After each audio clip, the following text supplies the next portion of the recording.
সেদিন বাইরে চলছিল তুমুল ঝড় বৃষ্টি, আর এরকম ঝড় বৃষ্টির দিনে ভাজাভুজি খেতে মন্দ লাগে না, তাই ঝটপট রান্নাঘরে এসে কয়েকটা পেঁয়াজ কেটে নিলাম। একদম ঝরঝরে করে পেঁয়াজগুলো কেটেছি।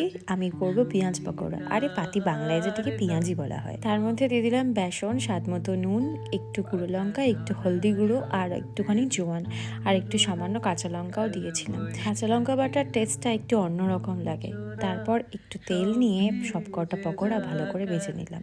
পকোড়া বানানোর সাথে সাথে আমি এদিকে বসিয়ে দিয়েছিলাম চা। এরকম সন্ধ্যেবেলা পেঁয়াজি, মুড়ি, চানাচুর, তার সাথে তো একটু চা না হলে হয়ই না, কি বলো তোমরা? তাই জন্য এখানে আমি সমস্ত কিছু রেডি করে নিয়ে একদম চললাম ভালো করে এনজয় করতে। আমার মনে হয় কম বেশি এরকম কম্বিনেশন সন্ধ্যেবেলাটা বাঙালির প্রত্যেকটা ঘরেতেই হয়ে থাকে। আচ্ছা, আজ তবে আসি, দেখা হবে নেক্সট ভিডিওতে। টাটা।